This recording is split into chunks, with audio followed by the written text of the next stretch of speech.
নমস্কার বন্ধুরা, আমি Amit. Computer all in one চ্যানেলে তোমাদের সবাইকে স্বাগত। এর আগের ভিডিওতে আমরা আলোচনা করেছিলাম কিভাবে ওবিসি কাস্ট সার্টিফিকেটের রিভ্যালিডেশন করতে হবে এবং সেখানে কি কি দরকার। আজকের ভিডিওতে আমরা সেই বিষয়ে আরেকটু আলোচনা করব। আগের ভিডিওতে তোমরা অনেকেই অনেক কোশ্চেন করেছো। অনেকে কোশ্চেন করেছো যে আমি বাবার নামে ইনকাম সার্টিফিকেট তুলেছি, সেটা হবে নাকি? অনেকে বলেছো নিজের নামে ইনকাম সার্টিফিকেট করেছি, সেটা হবে নাকি? আবার অনেকে কোশ্চেন করেছো কতদিন সময় লাগবে, কোথায় জমা দিতে হবে। এই সমস্ত প্রশ্নের উত্তরই দেব আজকের এই ভিডিওতে। তোমরা স্ক্রিনে দেখতেই পাচ্ছ, আমরা যে ওবিসি কাস্ট সার্টিফিকেটের রিভ্যালিডেশন করেছিলাম সেটা কিন্তু অ্যাপ্রুভ হয়ে গেছে। এই অ্যাপ্রুভ কি করে করলাম, এই অ্যাপ্রুভ করার জন্য আমাদের কোথায় কোথায় কি কি করতে হয়েছে এবং কয়দিনে আমরা এটা পেয়েছি, সেটাই তোমাদের এই ভিডিওতে দেখাবো। এর আগের ভিডিওতেই আমরা দেখিয়েছি কিভাবে ওবিসি কাস্ট সার্টিফিকেট রিভ্যালিডেশন বা রিইস্যুর জন্য কিভাবে তোমরা অ্যাপ্লাই করবে। তোমরা যদি কেউ না দিয়ে দেখে থাকো তাহলে ওপরে দেওয়া আই বাটনে ক্লিক করে তোমরা অবশ্যই আগের ভিডিওটি দেখে নেবে। এবার অ্যাপ্লাই করার পর আমরা কিন্তু তিনটে ডকুমেন্ট বা তিনটে প্রিন্ট আউট পেয়েছিলাম। প্রথমটি ছিল অ্যাকনলেজমেন্ট স্লিপ, দ্বিতীয়টি ছিল আমি যে ফর্ম ফিল আপ করেছি সেই ফর্ম, আর তৃতীয়টি ছিল সার্ভিস ডিটেলস। এই তিনটেই কিন্তু তোমরা এক কপি করে কালার প্রিন্ট আউট বের করে নেবে। বিশেষ করে প্রথম কপিটা চাইলে দুটোও তোমরা বের করে রাখতে পারো। এই তিনটে কপি নেবে। এবার আমি বলে দিই তোমাদের কি কি ডকুমেন্টস ভেরিফিকেশনের সময় লাগবে। এই প্রিন্ট আউটগুলো নিয়ে তোমরা সোজা চলে যাবে এসডিওতে।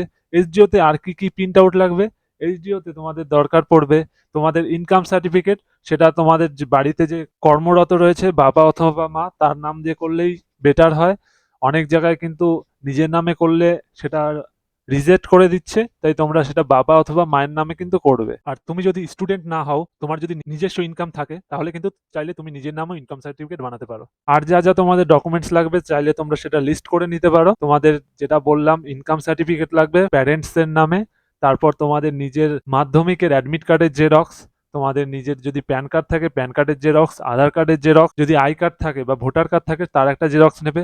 তারপর তুমি তোমার প্যারেন্টস হিসেবে যাকে ইনকাম সার্টিফিকেটে নাম লিখিয়েছো মা বা বাবার, তার কিন্তু এই সমস্ত ডিটেলসগুলোই লাগবে, বিশেষ করে আধার কার্ড আর হচ্ছে তার ভোটার কার্ড এর জেরক্স। এই সমস্ত ডকুমেন্টসগুলো তোমরা নিয়ে এসডিওতে যাবে। আর একটা ডকুমেন্ট যেটা তোমরা নিতে কখনোই ভুলবে না, সেটা হচ্ছে তোমার আসল বর্তমানের যে ওবিসি কার্ড রয়েছে সেটা কিন্তু নিয়ে যাবে। কারণ সেটা কিন্তু তারা জমা নিয়ে নেবে এবং তার পরিবর্তে তোমাকে নতুন একটা সার্টিফিকেট বানিয়ে দেওয়া হবে। বর্তমানে কিন্তু এর জন্য অনেক লাইন পড়ছে এসডিওতে, চাইলে একটু লাইন তোমাদের দাঁড়াতে হবে। লাইনে প্রথমেই তোমাদের এইগুলো সবকিছু একদম ভালোভাবে দেখে নেওয়া হবে। দেখে নেওয়ার পরে কিন্তু তারা যখনই সেটা অ্যাপ্রুভ করে দেবে, তুমি কিন্তু চাইলেই সেই সার্টিফিকেটটি অনলাইন থেকে বের করে নিতে পারো। এর জন্য কিন্তু তোমাদের কিছুদিন টাইম লাগবে অ্যাপ্রুভ হতে। তোমার যদি আর্জেন্ট হয়ে থাকে যে তোমাদের 2-3 দিনের মধ্যেই লাগবে, তাহলে তোমরা কি করবে? তখন তোমাদের একটা জিনিস প্রয়োজন। তোমার যেই কারণে আর্জেন্ট তোমার লাগছে, অনেকের হয় পরীক্ষার ডকুমেন্টস ভেরিফিকেশন আছে, সেখানে লাগবে কাস্ট সার্টিফিকেটের। তখন তোমাদের যে ডেটে পরীক্ষার ডকুমেন্টস ভেরিফিকেশন আছে তার যে একটা অ্যাডমিট বা তার যে অ্যাকনলেজমেন্ট দেওয়া থাকে, সেইটার কিন্তু একটা জেরক্স নিয়ে যাবে এবং তাদেরকে দেখাবে এবং দেখিয়ে কিন্তু তুমি বলবে যে আমার এই ডেটের মধ্যেই অ্যাপ্রুভ করে দিতেই হবে। তাহলে কিন্তু তারা সেটা গ্রাহ্যভাবে দেখবে এবং তাড়াতাড়ি করে দেবে। আর তুমি যদি এইগুলো কিছুই না দেখাও, তাহলে কিন্তু এটা 1 সপ্তাহ বা 10 দিনও লেগে যেতে পারে অ্যাপ্রুভ হতে। তাই যাদের কোনো একটা নির্দিষ্ট ডেটের মধ্যে প্রয়োজন, অনেকেই আমরা যখনই গিয়েছিলাম অনেকেই দেখছিলাম নির্দিষ্ট ডেটের মধ্যে তাদের প্রয়োজন ছিল। আমি যখন নিজের কার্ডটা বানাই তখনও কিন্তু আমি এরকম একটা ডেট বলে দিয়েছিলাম আর সেই ডেটের মধ্যে কিন্তু আমার হয়ে গিয়েছিল। তাহলে তোমরা অবশ্যই যাদের আর্জেন্ট লাগবে তোমরা কিন্তু সেই কারণটা দেখাতে ভুলবে না, সঙ্গে কিন্তু তার জন্য একটা জেরক্সও নিয়ে যাবে। সেটা অ্যাডমিট কার্ড হতে পারে বা যে কোনো ডকুমেন্ট যার দরুন তোমার হচ্ছে লাগবে। আমি যখনই এটা দিয়েছিলাম আমি বলেছিলাম আমার 3 দিনের মধ্যে প্রয়োজন, আমি কিন্তু পরের দিনই পেয়ে গেছি অ্যাপ্রুভ হয়ে। তাই বলে যে সবারই একদিনের মধ্যে হয়ে যাবে তা কিন্তু নয়, 2-3 দিন টাইম লাগতে পারে। তুমি যেরকম আর্জেন্ট বলবে তারা কিন্তু সেইভাবেই দেখবে সেটা। আর ইনকাম সার্টিফিকেট যেটা দেবে সেটা কিন্তু এসডিও ভেরিফাইড হতে হবে, এসডিও বা বিডিও ভেরিফাই দিতেই হবে। অঞ্চলের যদি তুমি ইনকাম সার্টিফিকেট নিয়ে যাও তাহলে কিন্তু সেটা হবে না। এরপর চলে আসি, তোমরা জমা দেওয়ার পরে তোমাদের অ্যাপ্রুভ হয়েছে কি হয়নি সেটা কি করে চেক করবে। এর জন্য একটা সাইট রয়েছে, যেই সাইট থেকে আমরা অ্যাপ্লাই করেছিলাম সেই সাইডেই তোমাদের চলে যেতে হবে। কাস্ট সার্টিফিকেট বলে সার্চ করবে। সার্চ করার পরে প্রথম যে ওয়েব পেজটা দেখতে পারবে সেখানেই লগ ইন করবে। তারপর ওবিসি বলে যে সেকশনটা রয়েছে এখানে ক্লিক করবে। ক্লিক করার পরেই দেখতে পাচ্ছ নিচেই দেওয়া রয়েছে অ্যাপ্লিকেশন চেক, এখানে তোমরা ক্লিক করবে। ক্লিক করার পরে তোমার যে অ্যাকনলেজমেন্ট রয়েছে সেখানে যে অ্যাপ্লিকেশন নাম্বারটা রয়েছে, তোমাকে কিন্তু অ্যাকনলেজমেন্টটা দেখে তারপরে ফেরত দিয়ে দেবে।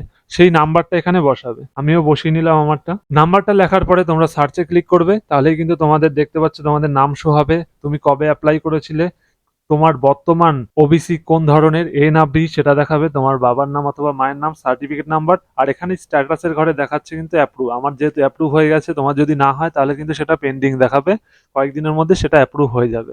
এবার এখান থেকে তুমি শুধু দেখতে পারবে অ্যাপ্রুভ হয়েছে। এবার তাহলে তুমি কিভাবে সেই সার্টিফিকেটটা ডাউনলোড করবে? সার্টিফিকেট কিন্তু এইখান থেকে ডাউনলোড হবে না, তোমাকে আবার ব্যাকে চলে যেতে হবে।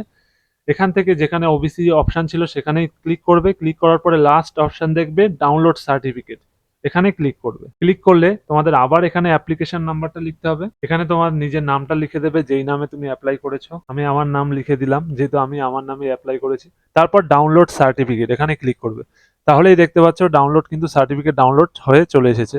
এই যে আমার সার্টিফিকেট একদম রেডি। এখানে কিন্তু সিগনেচার ভেরিফাই করতে ভুলবে না।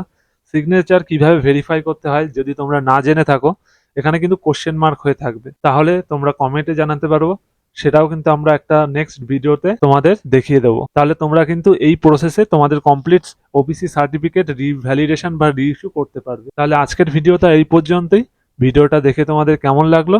যদি তোমাদের উপকারে এসে থাকে ভিডিওটা, অবশ্যই আমাদের চ্যানেলের পাশে থাকতে ভুলবে না এবং চ্যানেলটিকে সাবস্ক্রাইব করে বেল আইকনে ক্লিক করে রাখবে। ধন্যবাদ।